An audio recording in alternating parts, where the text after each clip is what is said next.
Once upon a time, a professor was teaching a class about time management, and the professor set a 1-gallon glass jar on the table and filled it up with pretty good-sized rocks. He then said to the students, "Is the jar full?" They replied, "Yes, it's full." And then he pulled out a bag of pebbles and he poured them into the jar. As he did, he shook the jar so that the pebbles sifted down through the holes between the rocks.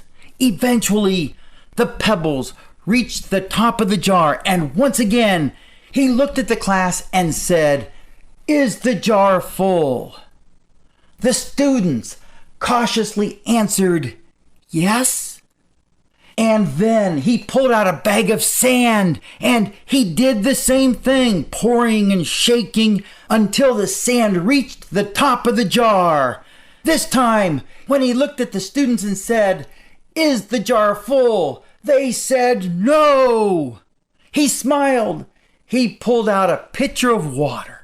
He poured it into the jar until the water reached the top of the jar. And then he looked at the students and he said, "What was the point of this illustration?" And one young man jumped up and said, "I know.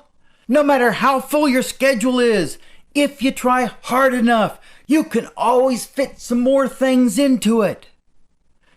The professor shook his head and replied, "That's not the point I was trying to illustrate. The point I was trying to illustrate is that if you don't put the big rocks in first, you'll never get them all in.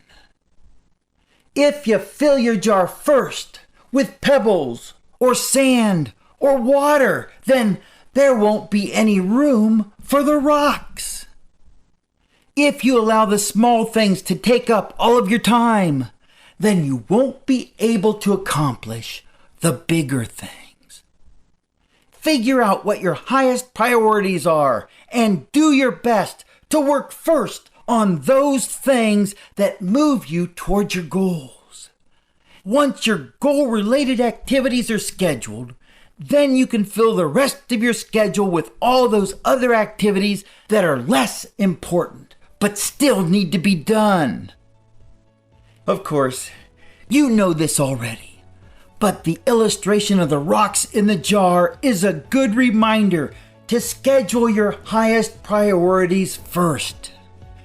I imagine that you do this because that's what winners do. And you are a winner. And given enough time, you will win.